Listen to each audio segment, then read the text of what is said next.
Welcome to the Flore.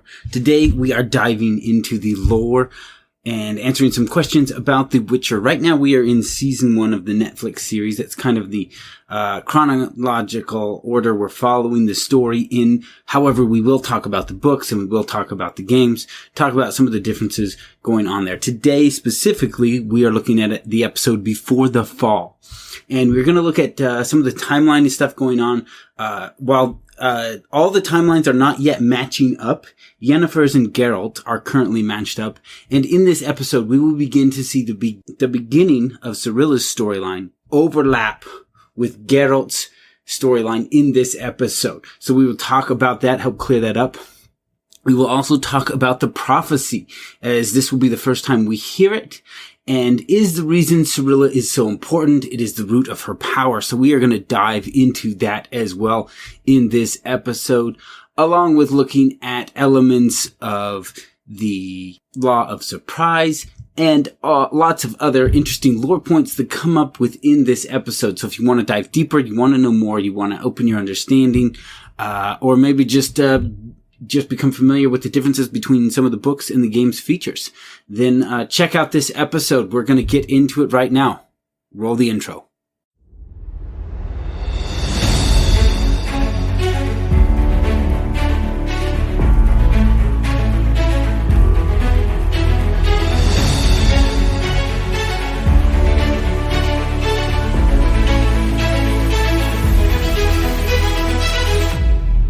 Do you remember the first story that was so spellbinding that it drove you to break the rules and stay up all night?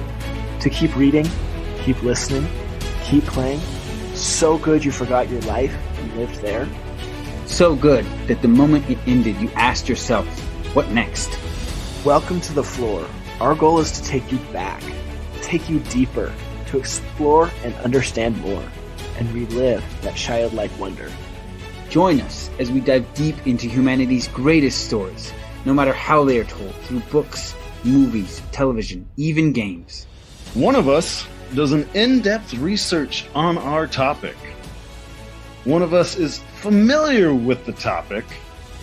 And one of us knows nothing. So the right questions will always be asked and will be addressed for anyone coming into the topic, regardless of how much you know. Enjoy another world, another adventure, another spellbinding story. Join us on the Flore. All right. Welcome back to another episode of the Flore. We are in the universe of The Witcher. We are going to be talking about episode 7 in the Netflix series Before the Fall. So we're on episode 7, Joe? Yes, episode 7. Before the Fall is the title of this episode. And we'll be talking about the timelines because they are starting to converge.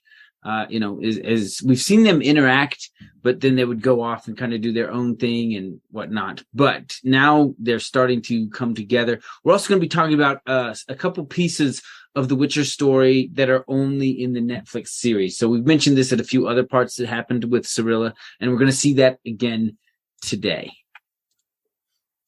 Okay. So that's where we're at. So does it go just right after the dragon hunt, or are we jumping timeline? Two big things happen from the dragon hunt until now. Okay. So one is that Geralt has his discussion with Yennefer, and Jaskier kind of chimes in about his child surprise, right? So that brings her up. And then Calanthe sends a couple of assassins to try and kill Geralt. And he's like, we've got to shut that down. And that is kind of the point where we start, is Geralt is now going back to Sintra to stop Calanthe from sending assassins to kill him. But also he's worried about Cirilla at this point because Nilfgaard has been conquering cities and is now on its way to Sintra. So back up real quick. Did Geralt...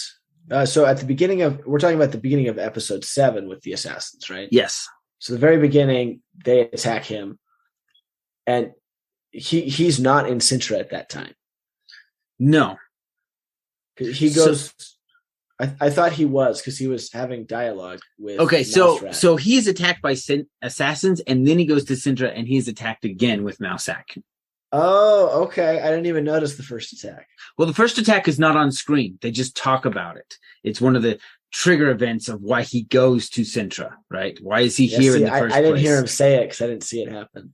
Is this like a bounty situation, or is this so Calanthe is trying to kill him because she doesn't want him to come and claim Cirilla. Before the episode starts, assassins are sent to kill Geralt, and that's kind of the trigger event. Be like, I got to go to Sintra and stop Calanthe from doing this. There he meets up with Mousak, and again, the assassins come out to try and get rid of him. And like I said, the other reason he wants to go is because he's worried about Cirilla. Nilfgaard is on its way. And by the time Geralt gets to Sintra, like, you see the army literally preparing for battle during that day as these events are unfolding.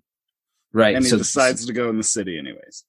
Yeah, he's not worried. He's Geralt of Rivia, right? They can have armies fighting. They're not fighting him. Like, he'll just kill anyone who comes near him. I mean, if I saw a city with an army outside about to assault it, I'd be like, maybe today's not the day I go buy bread. First off, if you're there to buy bread, you're not a witcher. No, I'm just saying, like, there's more. Well, but I mean, even though he hasn't claimed Cirilla, he makes it very clear in the episode he still feels responsible to protect her.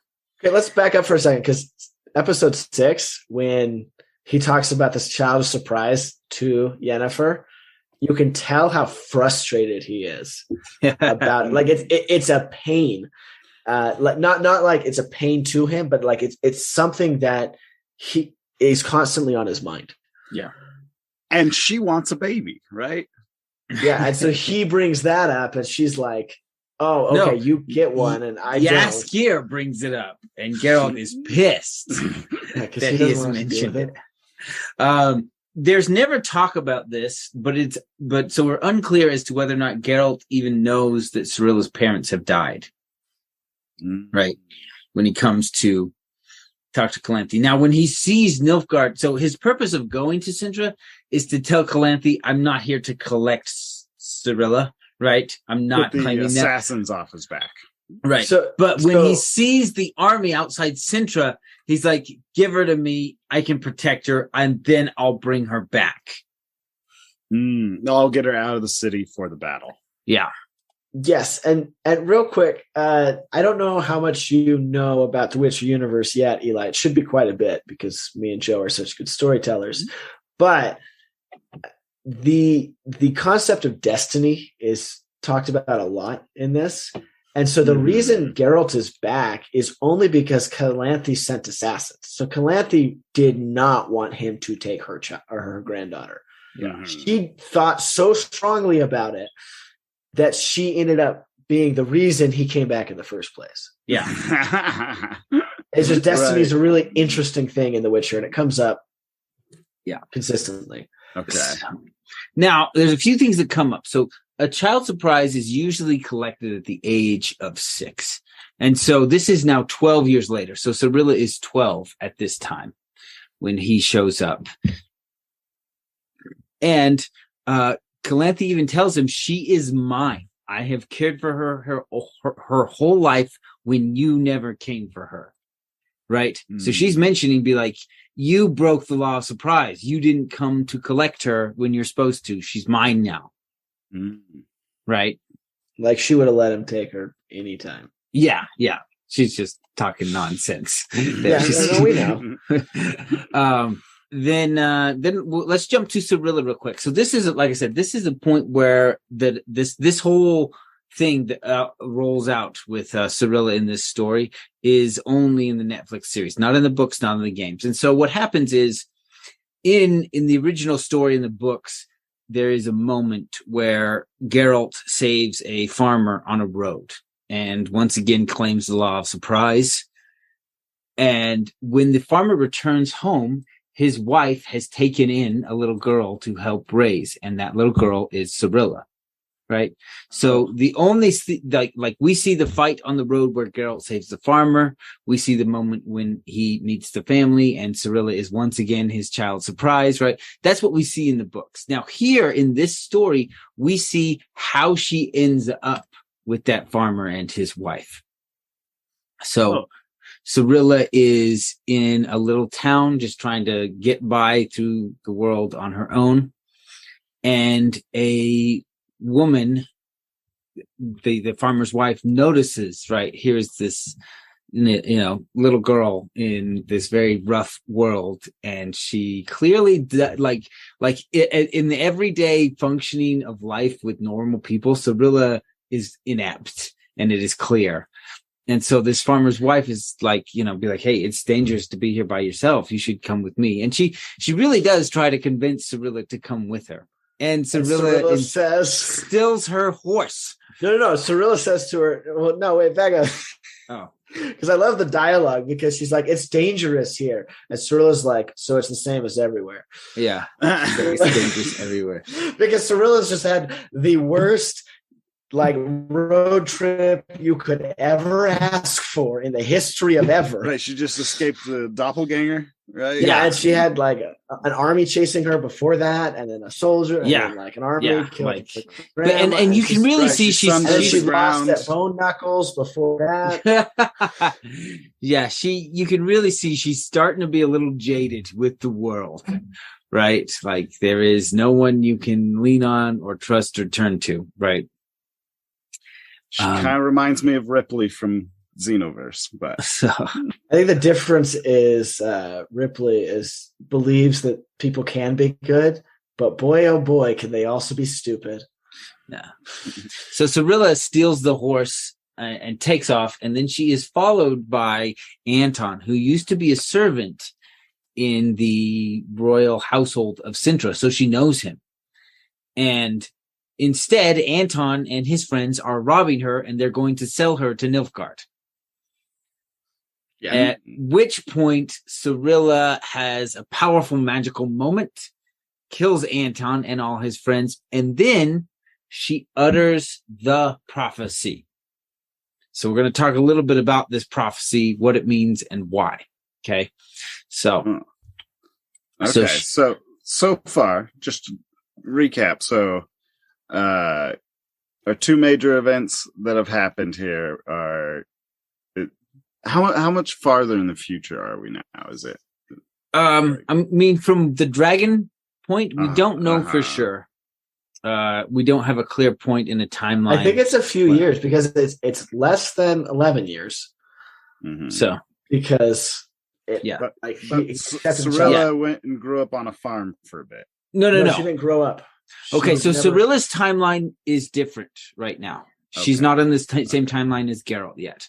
So Geralt's story is taking place on the day Sintra is attacked and falls. Cirilla's storyline is taking place a year or two later, when she has been on the run from Nilfgaard for a while. So those two timelines are not matching up yet. Yeah, so when you watch the episode, they are not happening at the same time. Yeah. But assassins get sent after Geralt. He's like, I gotta go talk to the lady sending assassins after me. And then he's like, oh, you're about to get ransacked. You need to take your child. The amount of time from the dragons isn't that important. Okay. Yeah. Just because he has the child of surprise, and he's met Yennefer, and they've had their falling out. So it could have been 3 years. It could have been 6. It could have been 1. Yeah, exactly. Yeah. So we don't, we don't know. And it's not really relative. We know it's less than 12 because he has the child surprise and he hasn't collected it. That's all we know. Okay, that's what we know. Somewhere in there. All right. All right. And then, and that's what matters, because that's when the dominoes start falling, and episode 7 starts. Yeah.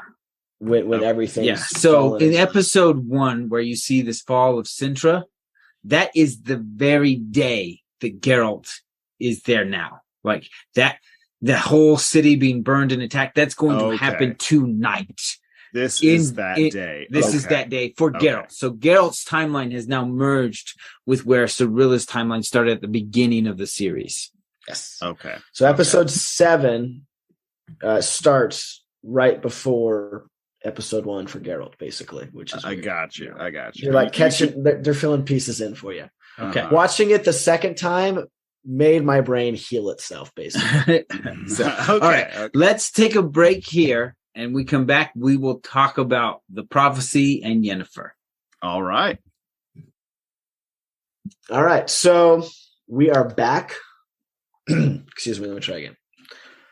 Welcome back. We're finishing up this episode. We're talking about episode 7. What was it called again, Joe? Before the Fall. Before the Fall. Okay. This is what city again? Sintra. Sintra. Yeah. And so this is where Geralt goes back to Sintra because Calanthe sent an assassins after him. Mm-hmm. He gets there. His timeline is trying to be cordial as a witcher can be in the situation. So he goes back, and all this stuff happens. Whereas Ciri met a kind lady in a small town who was trying to help her because she saw she was alone. It's like, hey, you're a child. Come stay with us. We don't have much, but you can sleep on the floor. You can eat some food. And Ciri was like, bet. And then the lady turned around and she stole her horse. And then some people she knew from like some servant. What was his name? Anton? Yeah, Anton. Comes out. He's like, hey, I know her. And follows her into her field. Starts being not as nice as Ciri remembers him. And she says no. He continues to beat her up. She yells at him so loudly that he and his friends and the horse all die. Yes. And then there's a prophecy. So I'm going to come back to the magical event. Okay. Yes. Yeah. So I'm going to come back to the prophecy in a minute. Let's jump to Yennefer's timeline. Okay. Because she's very connected to the prophecy. So Yennefer is down in Nilfgaard conquered territory. And she visits Istred, who we met at the beginning of Yennefer's story, right? She and him fell in love, but then they were each convinced to use the other one to steal a piece of knowledge from the other school, right? The Banard, where the boys are trained, they wanted to steal information from the girls' school, and the girls' school wanted to steal secrets from the boys' school. And they all knew about this relationship between these two, and they convinced them to use each other. Then after they graduate, they kind of go their separate ways. Here we will learn that he really loved Yennefer and for years hoped that they could be together, and she just never showed up. She was always wrapped up in her own ambition. She comes down here where he is studying an artifact that they believe comes from before the conjunction. And what he means is the conjunction of spheres. Like the conjunction of all these timelines that we've been talking about. Yes. So that's kind of timelines, different worlds where all the monsters come. Well, yeah, no. Right? So conjunction of spheres is when all the he's just trying to slip in his title, Eli, and it's confusing you. So we were talking about earlier about all these different timelines, and they're conjuncting together, just like the conjunction of spheres. Okay, all right.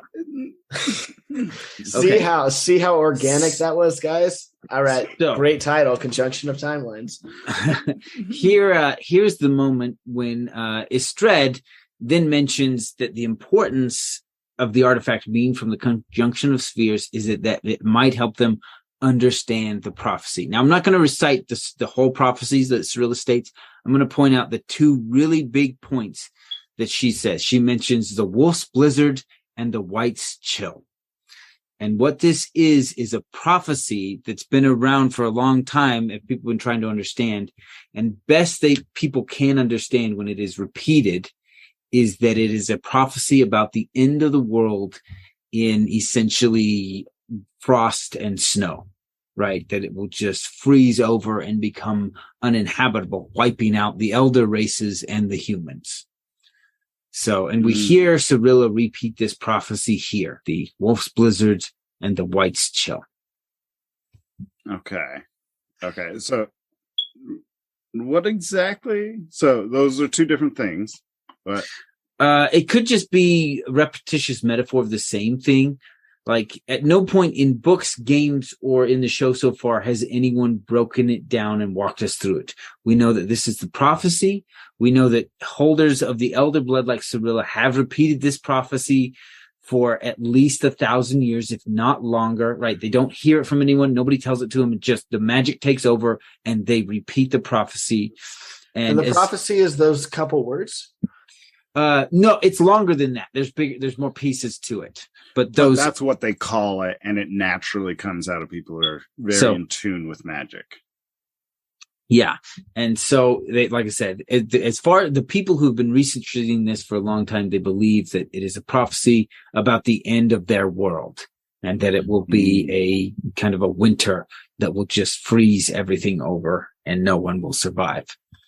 Okay. It's an apocalypse kind of. It's an apocalyptic event. Yes. So, and later an ice age. Yes. Yeah. And so there are people who have been researching how to survive this, escape this, and different things. And that will become a very big part of the storyline later on as we encounter people who are trying to survive the prophecy and get around the prophecy and stop the prophecy. But this prophecy that Cirilla utters is the reason she is such a big deal. And a lot of people are going to start coming for her because of it. Even more people. Yes. This does feel like Game of Thrones with winter is coming. Winter, yeah, winter is coming. That is accurate about what's going on here. Okay. Yeah, but this one actually has hopefully. Actually, I don't know yet. We don't know if The Witcher has a good ending to the season, like the last season, because they don't have a last season yet. We know Game of Thrones last season was not good, and we were all disappointed. And rewatching it now is frustrating because the ending's not good. I guess I never saw the ending. I have only heard. Well, yeah, you heard. That's fine. You don't need to. It's all exactly. Right. I heard about it, and eventually, it's like, I'll go watch it. And it's like, I get it. Okay. Yeah. Anyway, let's get back to The Witcher here. So, yes. All right. So, so Yennefer and Istred are then called back. No, just Yennefer is called back to Aretuza, where there is a meeting of the Northern Mages about what is happening with Cintra. That Nilfgaard is at the gate and is about to start a battle on the capital city. So this is the moment where Geralt and Yennefer's timelines converge, or as Aaron would say, conjunct, right? Cirilla's timeline is still different, but those two timelines have now merged on the day of the fall of Cintra. So Yennefer knows that Cintra is being attacked. Geralt is there as preparing for the attack. And that's kind of where it ends. Okay. Well, that's kind of where that episode ends. Yes, that's where that episode ends. 2 more? There's 9 episodes total in season 1? 2 more episodes. Just because my interest is so piqued about magic in this world. Cintra? No, that's the city. What's the girl's name? Cirilla. Her magic is she's born with it, right? Yes. Well, everybody's born with it, but she has a different type of magic. Like it is this raw, arcane thing that I guess they know what it can do. They don't fully understand where it comes from. Okay. But they do know it is passed down through her bloodline. Okay. So it's not like some chosen. Oh, wait, sorry. I am incorrect.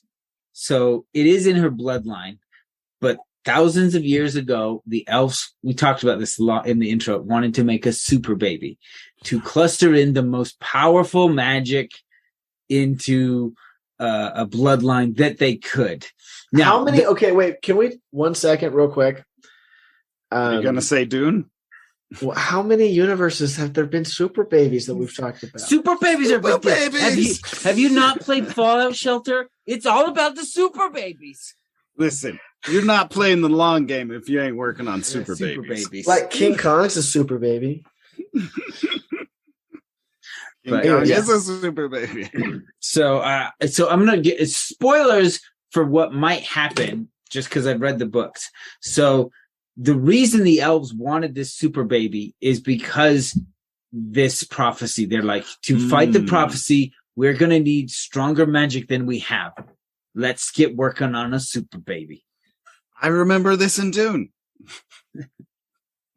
Yeah, so Witcher is a part of the Dune universe.